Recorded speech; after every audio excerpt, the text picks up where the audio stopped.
off by saying that this is Design Lab, the virtual workshop series provided by Gladstone, provided to Gladstone's community for ongoing training and support for a variety of or a wide range of design and scientific illustration needs.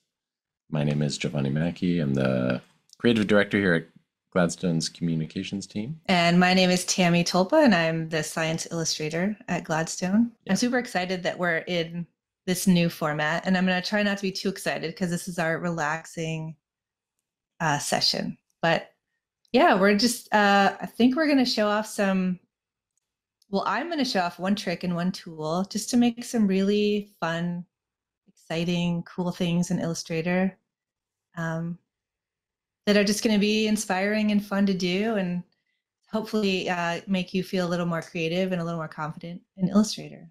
Yeah, absolutely. So that's what I'm going to be showing.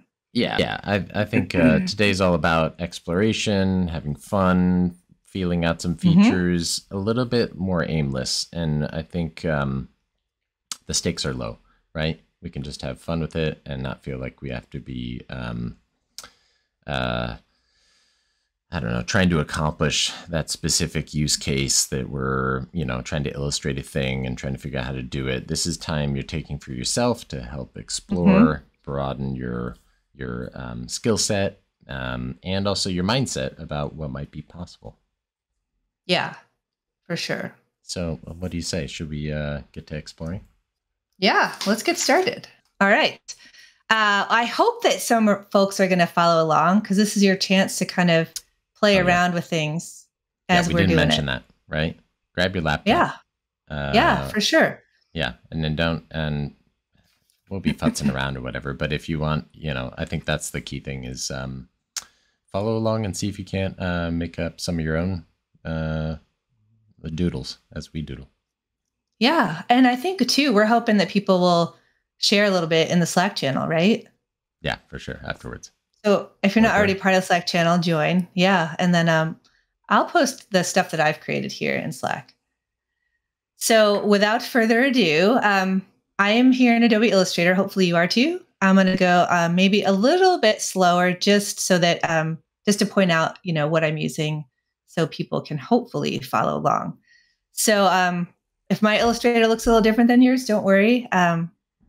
The tools that I'm going to use, there's only a couple and they're going to be available to you. So the first thing I'm going to do is just make a new document. I'm going to pick this one. Doesn't even matter. And the first thing I'm going to do is do Shift Command H and just get rid of that artboard. If you're on Windows, it would be Shift Control H. Is that right? Hard to say. I don't know. I'm not a Windows guy. I always screw that up. You know what it is, Windows people. Command and Control. Yeah, I think it is. Yeah. So that's all I did. I just want to I don't want to be constrained. Like this creative day, I don't want to be constrained by those boundaries because I'm not going to export this or print it. Yeah. Maybe I want to print it. Maybe I want to make a really cool card for someone. But for now, I don't want to have those boundaries. So that's the first thing I did.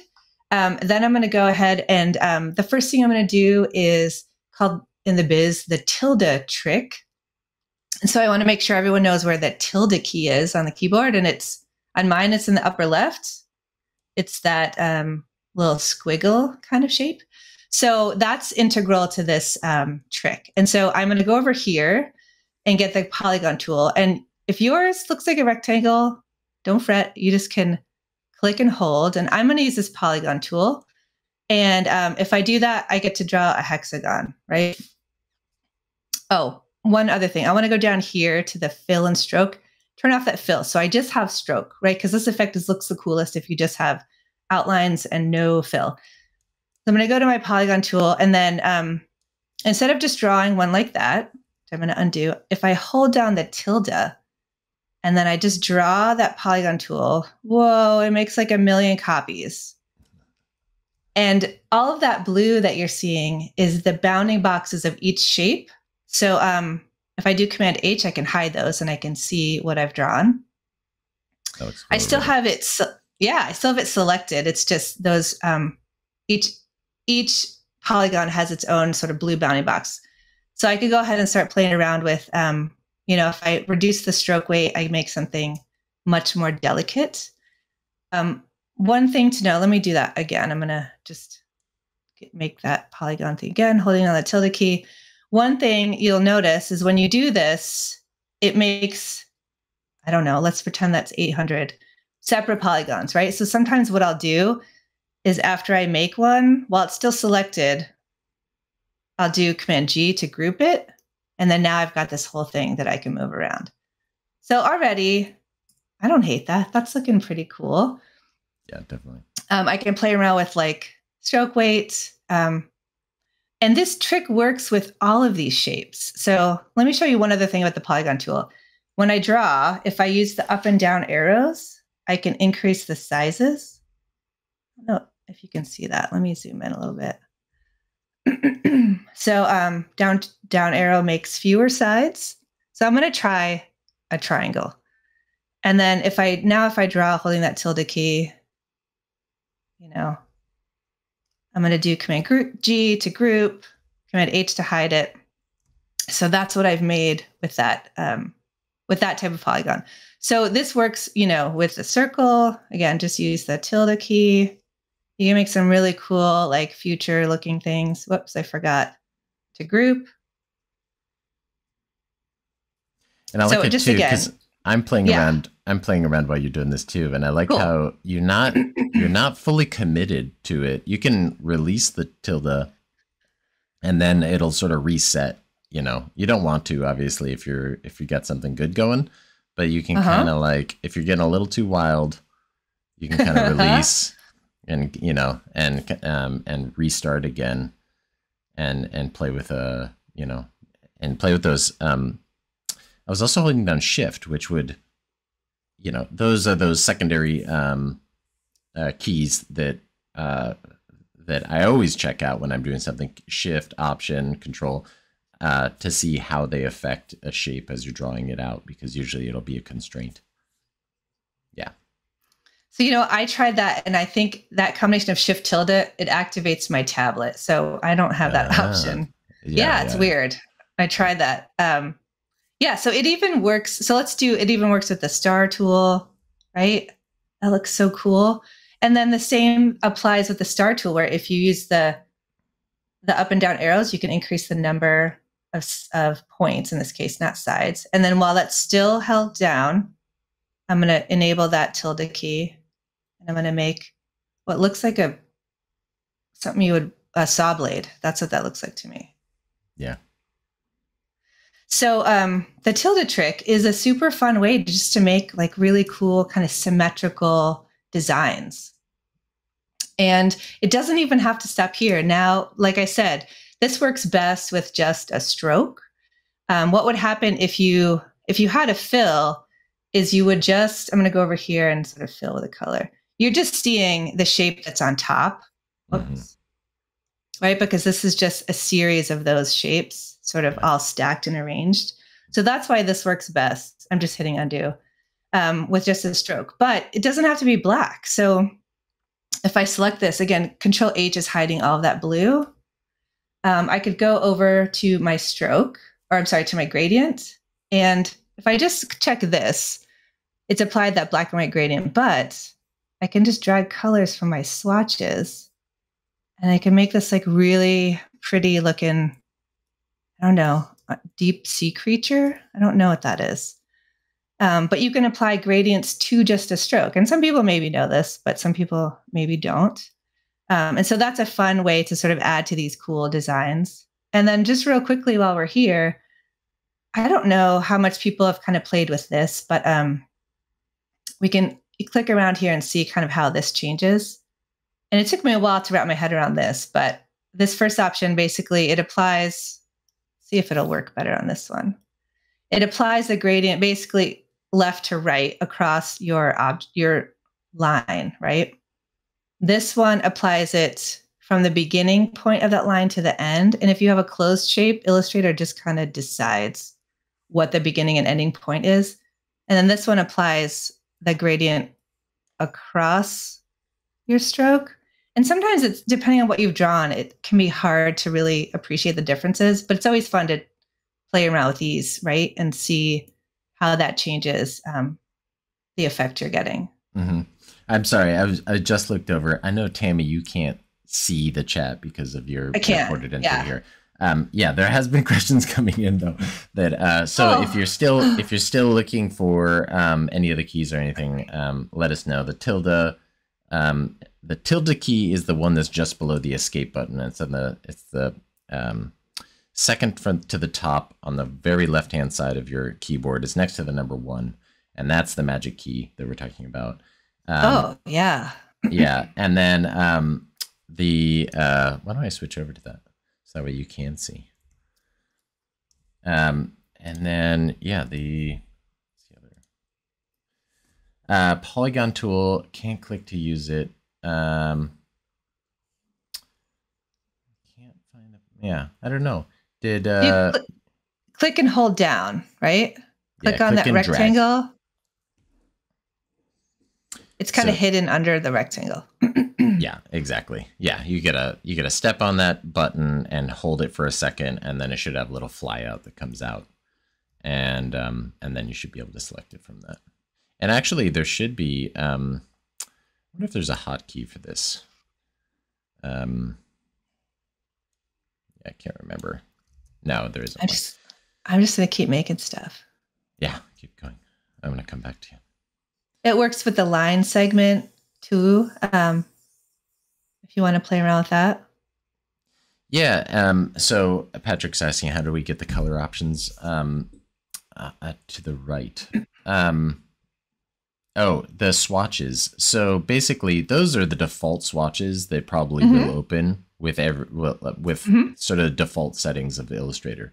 But there are other libraries you can select those swatches or get a variety of different swatches coming in that little library. Can you hit that in the bottom left of the swatches palette? There's your little libraries menu. Yeah, that guy. So that'll also bring up, your it should actually have your default swatches in there, but it'll also have a bunch of other little color books that you can have all these, different standard swatches available for you, but they're just choosing colors for you. Yeah. You can choose any swatch you want and apply any different color. But I think Tammy, you're just right. grabbing those because they're convenient. Yeah, these are exactly just the defaults, and I just grabbed 2. Yeah. So like if I'll do that again, I'll make this really fat. I just sort of just drag them from the swatches into here. Yeah. Yeah, that gradient tool is kind of funny. There's 2 ways that you can apply. One is you can double click on one of those dots along that spectrum, and it'll pull out a little flyout of a color picker. And you have your swatches there on the left too, or you can have, your eyedropper to select one, but, or you can click and drag those swatches from the swatches palette too. Lots of ways. I do a lot of the click and drag. Yeah. Yeah. All right. So cool. Yeah. Hopefully people have tried to make a couple things. Sorry, I didn't know there were questions. Yeah. I'm sorry. I didn't. Getting used to this still.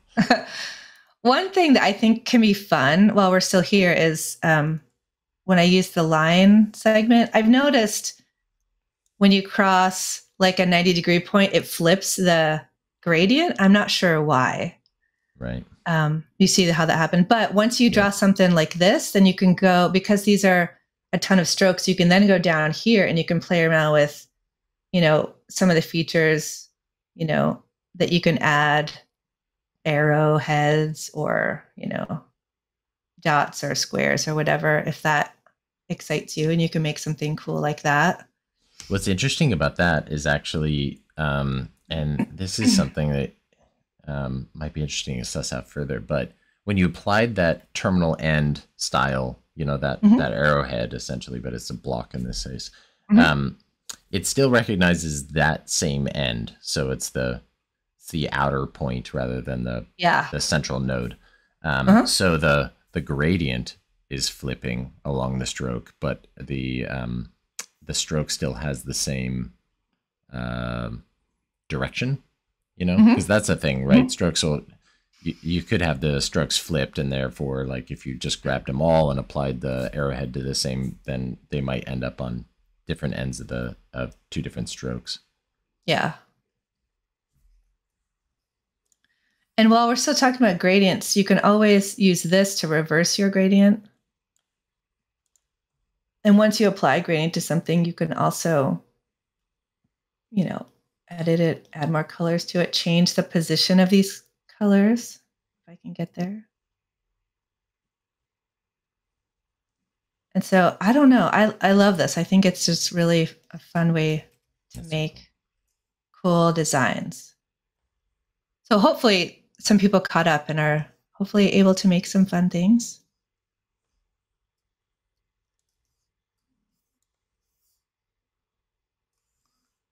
So let's see. Should I move on to the blend tool? Yeah, do it.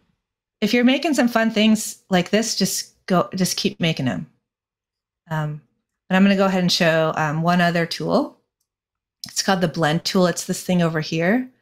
And so we can make some things that are similar, and then we can make some things that are really different. So first, I'm going to make a circle. Circle is also hidden under that rectangle tool, by the way, if you can't find it. And I'm just going to make this thicker, and I'm actually going to make it a gradient. And so the blend tool is designed to create a blend between two shapes. Actually, you could have more than one shape. You would just go from one to the next to the next. So I'm going to do Command C, Command V to copy and paste this. Let me zoom in here a little bit. And so, and then to use the blend tool, you select both. You go over here to the blend tool. It's the one that's got these three shapes. Double click. And I usually do specified steps, but there's a couple more options here. And I'm going to click OK. And I'm just going to click on object 1, object 2. And it just makes a number of, it's the number of steps I chose between the two. Now, I got some concavity, and I think that's because, okay, yeah. So if you choose the same points on both shapes, it'll be straight. You can kind of mix it up a little bit, do things like that that are fun. Mm-hmm. Let's go back to this. I did that again. And then once you have this blend, you can reduce, step 1 or step 2. You can move them around. This is live and editable. You could even start playing around with, editing, making some really cool looking, I don't know, pottery type things. Hey, Tammy, can you zoom a little bit more into that? Yeah. Yeah, for sure. Appreciate the details there. Yeah. And then you'll notice, right, this inner stroke is, let's go over here. All right. Let's make that 1.5. And then this outer one is 8, right? So you can vary the stroke weights between the two objects. I could also make this one like a dashed stroke and see what that does. So it just is calculating like in betweens, whether it's color, whether it's size, whether it's shape, whether it's stroke treatment. It's just a fun way to make some cool looking things like that. And unlike these, let me zoom out, unlike these objects where when you're done, it's a million individual shapes, this is live until you expand this blend. This is live. And so you can keep playing around with it until you get it to where you want. And it's just innately one object like this until it's not, until we expand it. And you can even go in and edit that live too, as far as the number of intervals in between. You can make as many as you want to, there's a preset for make it smooth or to, add specific intervals, which we were talking before about how, that's particularly handy when you're putting together your own swatches or something like that. Oh yeah, let's show that really quickly. And then I want to show one more thing before I hand it off. So yeah, we use this a lot. Let's say we had, you had two colors and you wanted to generate a palette between them. You select both, double click on that. Let's say I wanted 3 colors, and then boom, boom. I've created a palette of swatches, that I could create into swatches between the two, and then even while it's live, I could change, it really was supposed to be blue, and we'd use this a lot, when we need to create sort of unique color palettes that go between 2 colors. Right. Like you say, you're creating a bar chart and you need, you've established you're already using the green and the blue. but you need some in between there. This is a real easy way to find those colors without having to sort of go through the color wheel and select them. Yeah. And then, you could save them in your swatches or in your library. Yeah. One other thing I want to show real quickly. Do we have a question? I have a question. Yeah. Am I in a big delay for you? Nope. Oh, okay. No, you sound great. Okay. Well, the sound is pretty good, but do you see me? How about everybody else in Zoom? Are you seeing a delay between me talking and the video? Just curious. Yes, they are. Oh, that's a bummer. I'll have to assess that. Oh, okay. Yeah. Okay. Okay. Well, show must go on. Keep going. Okay. Let me show one more thing before I hand it off. So I've created a circle because that gradient is active. It's just going to make that a color that way. I want actually to switch and do it on the fill. So what I'll do is I just drag it over like that because I'm lazy. And so I'm going to do Control-C, Control-V, copy and paste to make this a copy of that. I'm going to do the blend tool. Let's see how many steps I have. All right, that's not going to be enough, but let's see what that looks like. Okay, so now I'm going to go in here and make this like 50. And then it makes this, this is one way you could create something that might look 3D. Let me undo. If this were just a solid and this were a different color, it's a way to make a gradient. And as you can see, a lot of the art here is picking the right number of steps between them. But we use the blend tool to make those swatches, like we said. You can use it to make a gradient, or you can use it to make things look a little dimensional. I'm going to go back to my gradient here for both of these. If it starts to look segmented like a worm, that's totally cool. It just means if you want it smoother, you just want more of these. So let's do like 200. And then let me zoom out. So now that I have this blend created, one cool thing I can do is I can just make like another line, select the new line and the blend, and do object, blend, replace spline. And then boom, it moved that blend I created over to this new backbone, let's say. And then if I wanted, I can add even more, right? Get that really smooth. And then I've got this cool 3D shape that I can use, I don't know, for writing, or I've used it to make like a DNA hairball before, but already it looks like a cool dimensional object that's got lighting. I can see that I've got one end in front of the other end. And then there's, a lot of things I can do. If I just change the gradient, remember this is just two shapes. If I just change the gradient on each end, I can get some different effects. I could just rotate these, and that changes how it looks. I could enlarge one piece, like one end of it. Whoops, I want to hold down Shift so I enlarge proportionally. Yeah, I love where you can go with this. Yeah. And then if you go down to Object, Blend, Reverse Front to Back, you can see that just switched which was when, which sort of end was in front. And again, this is just two circles, and then that blend calculated between them.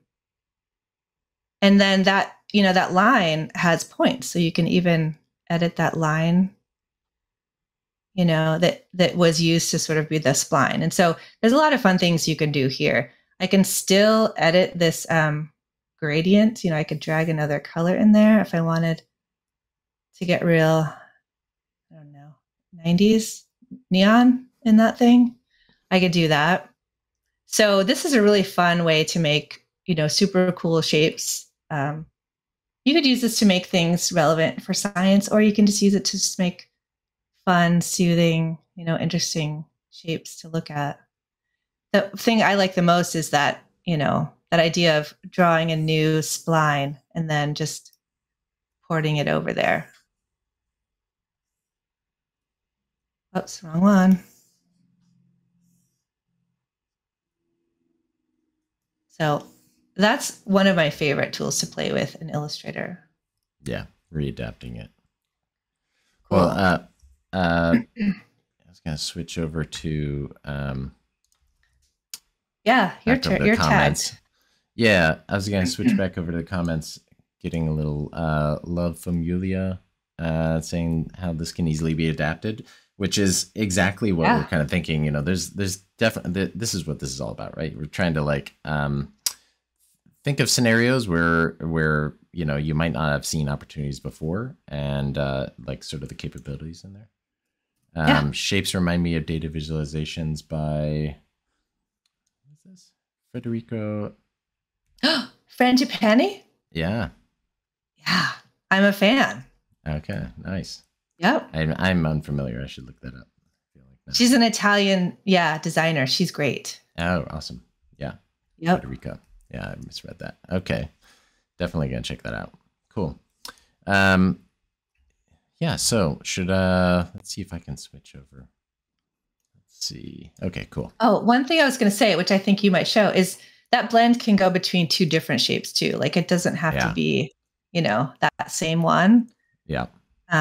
So all kinds of fun things you can do with this. Yeah, definitely.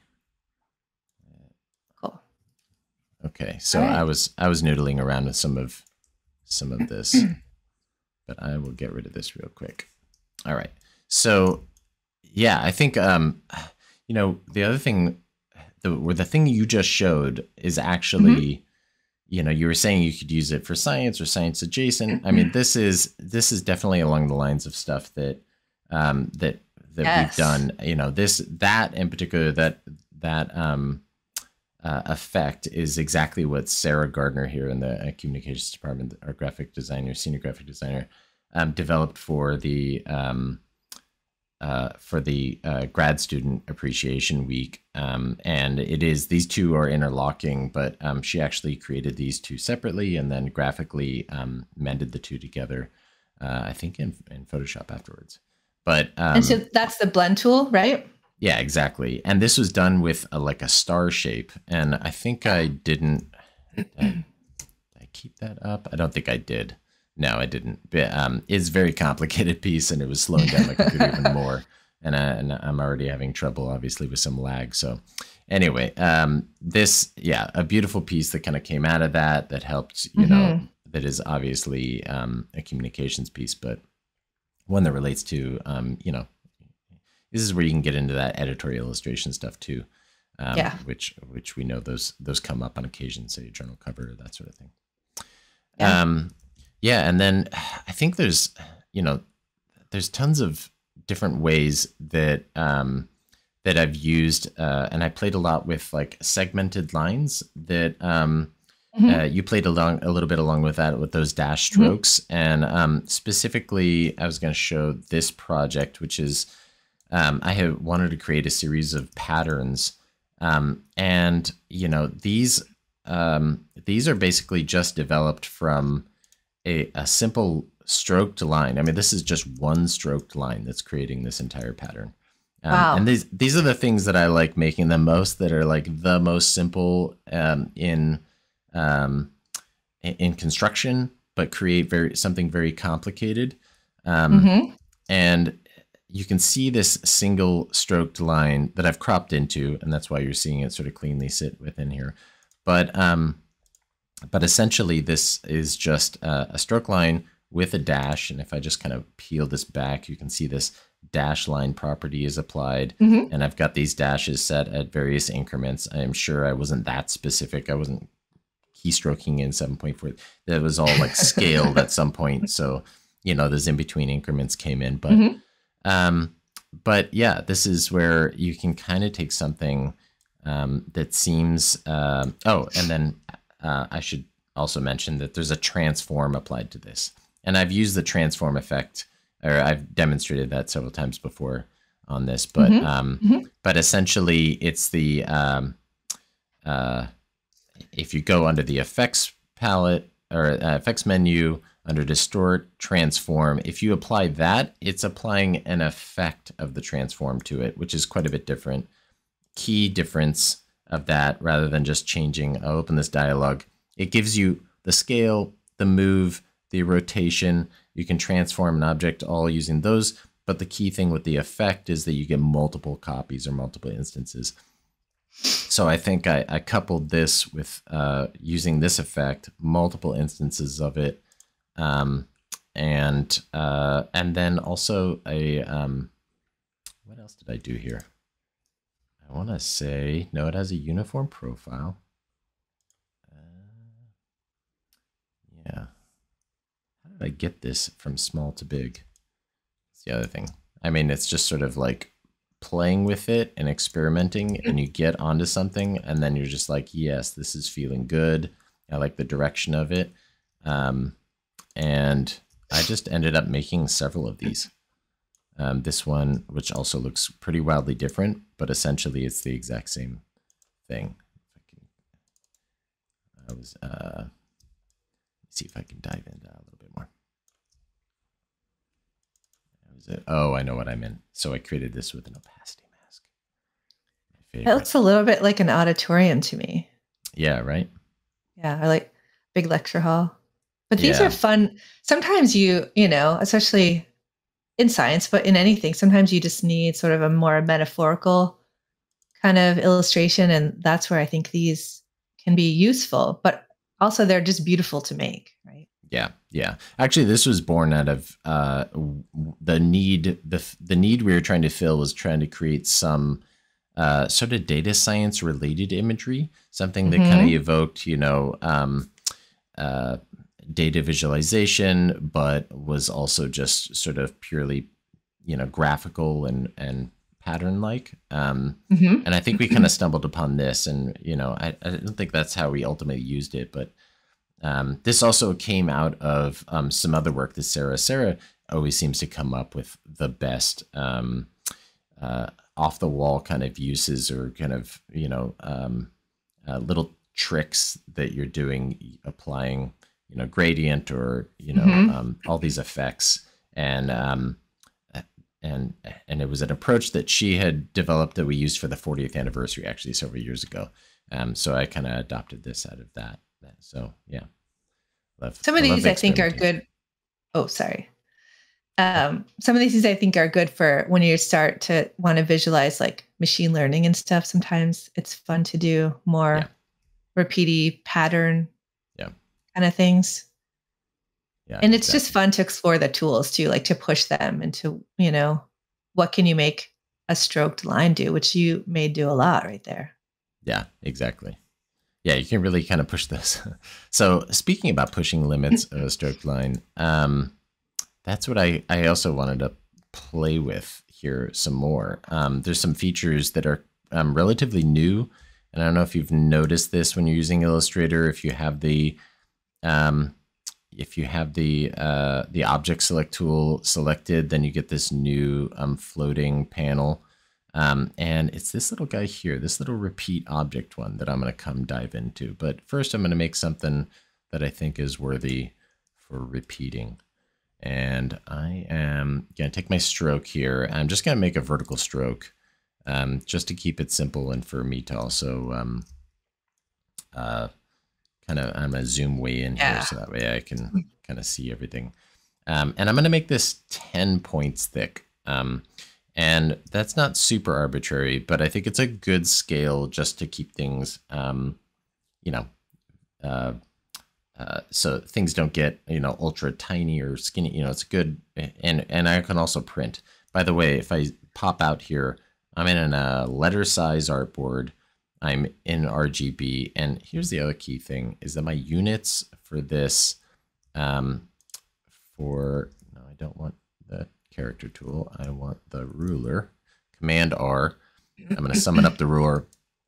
I'm going to look on here and context click on this, and I can see that my file's increments are set to points, not inches, certainly not feet, not pixels, but points. There's I like that most. Some people like inches, Sarah Gardner, for example, but I don't. I prefer points just because strokes are in points, type is in points. It's more of a designer thing. So I'm here in points. That'll come important later. And then when I'm gonna go in and set more attributes on the stroke. So I'm gonna look at my stroke palette. expand this up a little bit. Oh, did I pull it out? No, don't do that. You're good, I think. Oh no, you did pull it out. Yeah. I can't check the chat. Can you just take a peek and see? No, yeah, no more activity. We're good? Okay. Right, no. Good. I want to pull this up, but I feel like my computer is lagging hard. Might be time for an upgrade. I think I need one of those M chips. Okay, so I'll stop trying to fuss with this. Oh, I lied. I tried again, but it didn't work. Yeah, I got punished for that. So what I'm going to do is I'm going to apply a dash line to this too. I think that's a lot of fun. A lot of unexpected things can happen. I just applied a dash and it pre-populated with something, and that's kind of unexpected, but it didn't seem to actually affect my stroke. Oh, that's because I had nothing selected. So let me select that guy, apply it. Oh, okay. There you go. Yeah, it pre-applied. I don't know what that's all about. That might have been from something I was working on previously. But I'm going to kind of clear this out. And the way you can do that is is just delete out of it and then hit tab and it'll clear that for you. So, oh, look at that. And it disabled. And now look at that. Making me a liar. I'll edit that out. So basically I will go back to here and let me just enter the numbers I do want. I know that I want 0 for the first dash. And that's important for the purposes of getting a string of pearls. That's what I want to start off with. I just want a string of dots. So I'm going to set the first one to dash to 0 for that. And the second, I want the gap to be 10. And the reason why I know it's 10 is because the width of the stroke is 10. The radius of that would then be 5. And I'm sort of saying that the gap between one point to the next will be a total of 10, right? Double the radius. Does that make any sense, Tammy? Does that make any sense? So, and then I'm going to go through the rest of these and I should zero them out okay, that grabbed the blank. Come on, grab the blank. There we go. So now I've got my sort of string of pearls. And that's kind of nice, but actually I want a little bit more variety in there. I kind of want to create what I can kind of envision with my pattern is I want to have a little bit more of something there. So I'm going to add a 10-point dash to the second dash. And then a 10-point gap on that too, because I only want that, I still want them to butt up against each other. And then a 0 dash on that and another 10-point gap. And so that's a little bit more interesting. I get an irregular pattern or a pattern that's, I guess it is regular, but it's a little bit more interesting. And I can see here that as I stretch this out, this is the key. I got it set so that way this first one, which is as the pop-up says, preserves exact dash and gap lengths. I want that one versus the alternate where it'll basically approximate the distance in between. I want to preserve the gaps. So and it's going to make more, right? It will, yeah. As I stretch this out, it'll make more, and it'll make them disappear as they, but they're not going to be basically approximated along the path, and the gaps will be regular. Yeah, because I want them to be sitting next to each other. So cool. So I got this, but I also want to. I think it's also kind of more interesting to play around with this width. What is this? What's this tool called? Do we know what it is? I always think of the width tool, but I don't know if that's the exact name. I'm waiting for the pop-up, but I'm not seeing it come up. Oh well, this width tool. There we go. It's the width tool, yeah. Yes. Okay. So Shift W on a Mac to pull that up, or click on it here. It's at the top of this. Also, by the way, check out the rest of this menu. These things are bananas. I mean, you get lots of crazy stuff out of this, but but pump your roll right now. Let's just concentrate on the width one. Go back here. And I'm just gonna go somewhere in the middle here, and I'm gonna just click and drag out just to get like some. And what I'm doing is I'm applying a width along that stroke that is variable.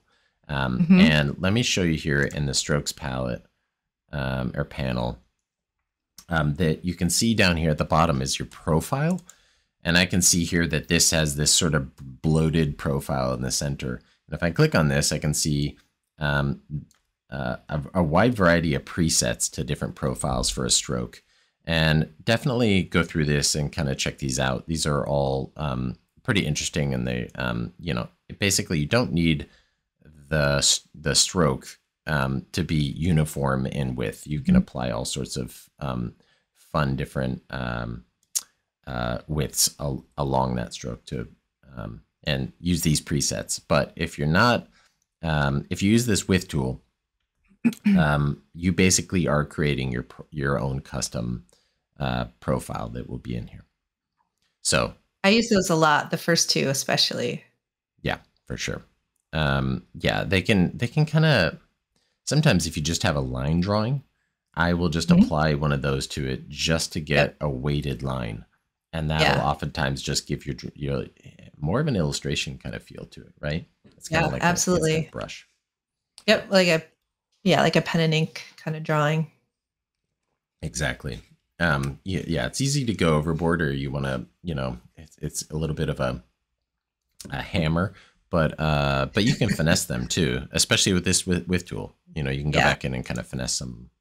So let's do that. So let's I can even see once I apply width tool to or width marker to the center, then if I go along the edge and I see any of these white nodes, then it can see other ones kind of popping up.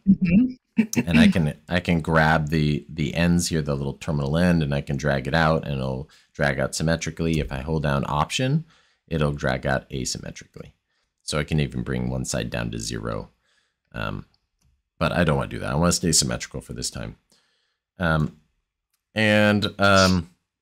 Yeah, let's, what I always like to do is actually add a little bit more depth by just applying a second color over the top of it. And the way that I'm going to do this is I'm going to take that one stroke and I'm going to basically copy it. So if I go into my appearance panel, I can see my stroke color here with my dash applied to it. And if I Option, hold down and drag, then I can see that little plus sign pop up, and I know that I'm duplicating this. Another option is just clicking on one and going down to the bottom of this window here and just say duplicate item. But yeah, that's one less click for me. And then basically I'm gonna just choose another color. And again, I'm just going to these default colors like Tammy did because they're a good starting point. And I'm choosing one that is going to be this kind of pink color. And I'm actually going to go right along and choose one that's just adjacent to it. That's just a variable of it. But let me go. Okay, so the top one. We don't see it yet, right? We don't see it yet because it's sitting directly below, and they're exactly the same size. So let's change that. So I'm gonna select the top one. I'm gonna go back into this width tool, and I'm just gonna bring that down a little bit, and do the same thing for the top, and same thing for the bottom. Now I could, alternatively, I could just make the stroke, you know, smaller. But I wanted to have a little bit more nuance in that. I wanted it to be a little bit closer at the ends and a little further away in the middle. So that way it kind of creates a little bit of a weighted line on that too. Okay, cool. So this is cool. I think this is an interesting shape. I don't know what it is quite yet, but I think it's more interesting than just a line. So now let's get into this repeat tool. So this is a new, this is not really new, I guess, but one that I didn't yet explore a ton, but now I have, and now I'm totally sold on it. Typically, I would kind of, when I want to create some radial object, I would use the transform tool. But boom, I mean, how easy is this? You just click on that thing, apply radial, You can get all sorts of different patterns that are not necessarily going to be radial. They're going to be on a grid or on a, or other patterns that there are available in there. But I want this radial because I'm going to create, like you just did, a bunch of like sort of floral shapes. I don't even know what these are. Where? How did you access that again? Yeah. Let me go back. Let's see. Because it's one of those new like palettes that just kind of pops Exactly. in, right? Yeah. So if you go up to Object, actually, there's a couple of places I think you can access it. If I go to Object to repeat, here's radial, grid, and mirror. And here's that radial one right at the top. And I can hit release here. And then I can go back and futz with the object without seeing all of that. But there's actually a better way to mess with it once you have it selected. So I'm gonna go back in here and hit the repeat object on this floating palette I have. I got that going, and then you can use this little slider here on the top to adjust the instances. Oh, yes. And these are interactive on here, but you can also just go to your properties pane, and you can see all of these. You can see all these values sort of set here, so you can adjust them by numeric value, something I like to do, or you can do it just by feel, which is what we're going to do today. Oh yeah. I can just really crank this up and get some satisfying patterns going on here. That's giving me David Goodsell vibes for sure. Yeah, and this is yeah. I mean, let's make this more interesting. Let's so I can double click on here. I think. Let's see, correct me if I'm wrong. If I double click on any instance of it, then that's taking me into an isolation mode, and I can just mess with one of them, and I can sort of make my selection of which one I want to click into. But when I click into here, then I can choose either my direct select tool or my object select tool. You could use your pen tool and sort of change this more, but I'm just going to keep it simple. I'm going to use my object select tool here, and I'm just going to change the width of it.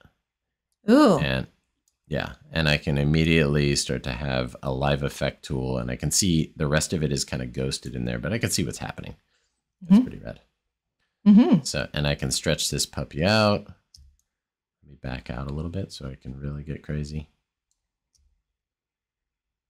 But here's where I realized I could have a lot of fun is I'm just going to rotate this guy. And let's see if I can get it to happen live.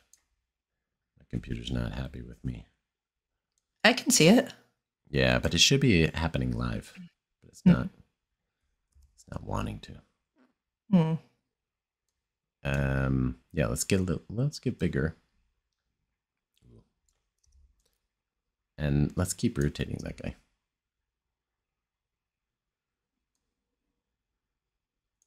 Oh, that's getting interesting now. Yeah. And I'm going to back way out because this thing is getting so big. And now I'm gonna double click outside of that object to then sort of release it. And then I'm gonna click back on it, and I can see how my pattern's totally shifted. And I'm going to click on one of these other little nodes here just to adjust. And this is actually how, is it a closed loop? Is it going full 360 rotation? And this one here opens up the aperture of the center. So I can so I can immediately have a bunch of patterns like that. Oh, I went beyond 360. Yeah. So this is really cool. I feel like there's a lot of potential here for having a lot of fun. And I just realized we're at the 55 mark already. Well, we're getting late here. Wonder. I mean, I could just basically click and drag, holding down Option just to make some duplicates of this. And I can sort of play around with this basically all day long. Yeah. Click on this guy. Make it fatter. Rotate it some more. Let's go back more to how I started off. I'll take it beyond the center. lots of fun stuff like that. Hmm. So yeah, so like when I started monkeying around with this, I was thinking, gosh, I could immediately think of ways that I could actually apply this. Speaking of science, which we haven't been, but It's a low science day. is a low science day. But here we go. What if we what if we could? I'm gonna copy this guy, just this one path. I'm gonna copy it. I'm gonna click out. Get out of that. Let's see. I'm gonna zoom in a little bit more. I'm gonna paste him down. All right. And I'm gonna straighten him back out because I like to start with straight things. And I'm gonna squash him down again. And you know, this is that's growing and shrinking based on my pattern still. So that's so I'm gonna get it to about right there. And you know, we're always building sort of basic protein structures or representations of them out of simple shapes. So I can see like right there that this kind of reminds me of a stacked, you know, representation of maybe a, you know, some proteins bound together, or maybe it's a compound, or maybe it's not. I don't know what it is. But I mean, basically, if I just use this rotation, this does start to feel a lot like it could be something that I could adapt to. Hmm. Like, what do you see there, Tammy? I see immature HIV. Yeah. This Only is, because I know I've drawn that before. right? But Yeah. did you draw it this quickly? No, I didn't. I don't even, yeah. I mean, I think I even probably duplicated. I think it was painful the way that I did it. Right. Yeah. It's pretty. It's like gag polyprotein, I think is what I'm remembering. Yeah. Right. And then you have, then you can start building up on this, right? Then you can start, you know, adding, oh, I got a square, but I want a circle. Yeah, you can start building this out. Now I'm going off my artboard. You could use that same technique though to make like a series of receptors around a cell, right? For example. Oh yeah. Yeah, exactly. Or like proteins around a virus particle or something like that. Yeah, absolutely. There's I mean, yeah, I mean, once you start going down this road, you can start creating you can start layering these guys up and creating you know, all those sort of repeating structures that are happening around, and you can stack them up you know, one behind another. And actually, when the one thing that's really nice about this is the alignment tool worked really well with this too. Like it basically aligns with the entire structure, rather than what you might not expect, which is like a that first one, yeah, like that little seed one. Yeah. Yeah, let's see if I can get this kind of going here. Oh, we're at the 3 o'clock hour. Can you believe it? It just blew an hour. Well, yeah. Should we stop there? I think we should. And we'll see you next time. We will. All right.